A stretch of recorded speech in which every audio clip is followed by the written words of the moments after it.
അധികാരികളുടെ അരമനകളിൽ കയറിയിറങ്ങിയിട്ട് പീഡിതരായ ആളുകൾ സുരക്ഷിതരാണെന്ന് പറയുന്നതും മനസാക്ഷിയുടെ വഞ്ചനയാണ്. അതൊക്കെയാണല്ലോ ഇപ്പൊ നടക്കുന്നത്. ഏറ്റവും വലിയ ഒരു സമൂഹം, ലോകത്തെ ഏറ്റവും അധികം പീഡിപ്പിക്കപ്പെടുന്ന ഒന്നാമത്തതോ രണ്ടാമത്തതോ ആയ ഒരു രാജ്യത്ത് ജീവിച്ചുകൊണ്ട് നമുക്ക് പറയാനാവുമോ അധികാരിയെ പ്രീണിപ്പിക്കാൻ വേണ്ടിയിട്ട് ഈ പീഡിതർ സുരക്ഷിതരാണെന്ന്? യഥാർത്ഥത്തിൽ ഈ പീഡിതരുടെ മനസാക്ഷിയിൽ കുത്തുകയല്ലേ റഹ്മത്തും കാരുണ്യവും ഉണ്ടെങ്കിൽ സാധ്യമാകുമോ? അതുകൊണ്ട് ഇത്തരം തിന്മകളെ, അത് ചിലര് ചെയ്താൽ അത് ഞങ്ങളുടെ ആളായതുകൊണ്ട് അത് ശരിയാണെന്ന് പറയുന്ന തരത്തിലുള്ള മനസാക്ഷി വഞ്ചനകളെ ഈ റമദാനിൽ വലിച്ചെറിയാനായോ എന്ന് ഓരോ പ്രജയും അനുയായിയും ആലോചിക്കണം. ഇനിയും പറയാതിരിക്കാൻ വയ്യ. ക്ലോസ് ചെയ്ത അധ്യായമായിരുന്നു. പക്ഷെ ഞാൻ വലിയ സംഘി വിരുദ്ധനും ഉമ്മത്തി സ്നേഹമുള്ളവനുമാണെന്ന് അറിയിക്കാൻ വേണ്ടി മാത്രം ശ്രമിക്കുന്ന ഒരാൾ ആയിട്ടേ ഇദ്ദേഹത്തെ ഇന്ന് വരെ കണ്ടിട്ടുള്ളൂ. സുന്നി വിരുദ്ധരുടെ കളിപ്പാവ മാത്രമാണ് ഈ കാസിമി. കയ്യടി നേടാനും മൗദൂദി വേദികളിലും മറ്റു സുന്നി വിരുദ്ധ കൂട്ടായ്മയിലും ഏതു സമയത്തും കയറി ചെല്ലാൻ പൂർണ്ണ സ്വാതന്ത്ര്യമുള്ളൊരാൾ. സുന്നി ആദർശം കണിശമായി പറയാനോ മറ്റോ നാവു പൊന്തറില്ല. കാരണം മൗദൂദി സോളിഡാറിറ്റി വിസ്ഡം ടീംസുകൾ പിന്നെ തലയിലേറ്റില്ല. മെയിൻ പരിപാടി മറ്റുള്ളവരെ സംഘി അനുകൂലികളും ഇയാളൊരു അലിയാരെ ഊരിപ്പിടിച്ച വാൾ കൈവശമുള്ള ശുജായ ചമയലും.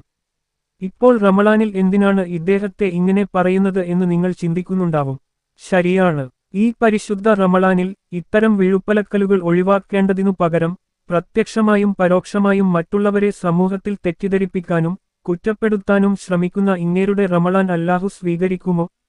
കാന്തപുരം ഉസ്താദിന്റെ അണികളുടെ നോമ്പ് കൊണ്ട് കാര്യമുണ്ടോ ഇല്ലേ എന്ന് വിശകലനം നടത്തിയ ഈ അലിയാർ കാസിമി, താങ്കളുടെ അവസ്ഥ റബ്ബിന്റെ അടുത്തുള്ള സ്വീകാര്യത ഒന്ന് പറഞ്ഞേ.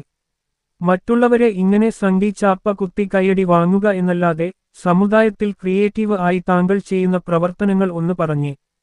നേരം വെളുത്താൽ കിട്ടാവുന്ന ഏതു വേദിയിലും കയറണം, മൈക്ക് അടുപ്പിച്ചു വെച്ചു സുന്നി ധാരയോട് ചേർന്ന് നിൽക്കുന്ന വേഷവുമായി മറ്റുള്ളവരുടെ കയ്യടി വാങ്ങുന്ന അത്ര സുഖമുണ്ടാവില്ല. കർമ്മം കൊണ്ട് രാജ്യത്ത് നിലനിൽക്കുന്ന അസമത്വവും വർഗീയതയും തുടച്ചു നീക്കാൻ മൈക്കിനു മുന്നിൽ 4 മണിക്കൂർ നിന്നു മറ്റുള്ളവരെ ഭരണകൂടത്തെ പ്രീണിപ്പിക്കുന്നവരാക്കി ചിത്രീകരിക്കാൻ ശ്രമിക്കുക എന്ന പണി അല്ലാതെ രാജ്യത്ത് അതിനെതിരെ അലിയാർ കാസിമി എന്ന താങ്കൾ ചെയ്തു കൊണ്ടിരിക്കുന്ന, അതല്ലെങ്കിൽ താങ്കൾ ഉന്നയിക്കുന്ന നിലവിലെ മുസ്ലിങ്ങളുടെ പ്രശ്നങ്ങൾ ഇല്ലാതാക്കാൻ ചെയ്തു കൊണ്ടിരിക്കുന്ന സേവനങ്ങൾ എന്തൊക്കെയാണ് എന്ന് പറയാമോ? എത്ര സ്ഥാപനങ്ങൾ താങ്കളുടെ മേൽനോട്ടത്തിൽ ഗുജറാത്തിലുണ്ട്, പഞ്ചാബിലുണ്ട്, ആസാമിലുണ്ട്? ഇനി പേരിനു ഒന്ന് ഉണ്ടെങ്കിൽ അത് കൊണ്ട് തീർന്നോ അവരുടെ പ്രശ്നങ്ങൾ? ജീവിതം അവിടെ ത്യാഗം സഹിച്ചു സ്ഥിരമായി അവിടെ നിൽക്കാൻ മാത്രം പ്രശ്നങ്ങളില്ലേ? ചുമ്മാ പറയുന്ന സുഖം ഉണ്ടാവില്ല ഗ്രൗണ്ടിൽ ഇറങ്ങി കളിക്കാൻ. എന്നിട്ട് എല്ലായിടത്തും കോപ്പി പേസ്റ്റ് വീഡിയോയുമായി ഇങ്ങേരുടെ ഒരു വീഡിയോ, അതും റമളാൻ മാസത്തിൽ നടത്തിയത് ഓടിച്ചും എല്ലായിടത്തും ഒട്ടിച്ചും നടക്കുന്നുണ്ട്. അലിയാർ കാസിമി ഒന്ന് മനസ്സിലാക്കുക, തീപ്പൊരി പ്രഭാഷണങ്ങൾ കൊണ്ട് കുടുംബം പോറ്റാൻ മാത്രമേ കഴിയൂ. നിങ്ങൾ വിശ്വസിക്കുന്ന രാജ്യത്തെ ന്യൂനപക്ഷങ്ങളുടെ പ്രശ്നങ്ങൾ കർമ്മം കൊണ്ട് വിയർപ്പൊഴുക്കി പരിഹാരം കാണേണ്ടതാണ്.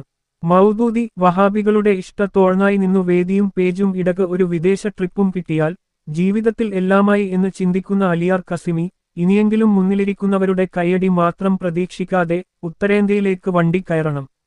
ഇടയ്ക്കിടക്ക് മറ്റുള്ളവർ സ്പോൺസർ ചെയ്യുന്ന പോക്ക് കൊണ്ട് കാര്യമില്ല. ത്യാഗം ചെയ്തു അവിടെ നിൽക്കൂ. അവിടെ സഹായത്തിനും മറ്റും 20 വർഷങ്ങൾക്ക് മുമ്പ് തന്നെ രാജ്യത്തിന്റെ അവസ്ഥ മനസ്സിലാക്കി കാന്തപുരം ഉസ്താദ് നിയോഗിച്ച 100 കണക്കിന് പ്രബോധകരും സ്ഥാപനങ്ങളുമുണ്ട്. അവിടെ വേണ്ട എന്ത് സൗകര്യവും ചെയ്തു തരാൻ അവർ സന്നദ്ധരുമാണ്. ഈ പോസ്റ്റിനു വേറെ വലിയ ഒരു പ്രത്യേകത കൂടിയുണ്ട്. കാന്തപുരം ഉസ്താദിന്റെ ശത്രുക്കളെല്ലാം ഒരേ കുടക്കീഴിൽ ഒരമ്മ പെറ്റ മക്കളെ പോലെ കാണണമെങ്കിൽ കമന്റ് നോക്കിയാൽ മതി. അതുതന്നെയാണ് നമ്മുടെ പവറും. ഏതു കീരിയും പാമ്പും ഒന്നാവുന്ന അസുലഭ നിമിഷം. സ്നേഹത്തോടെ അബ്ദുൽ ഗഫൂർ.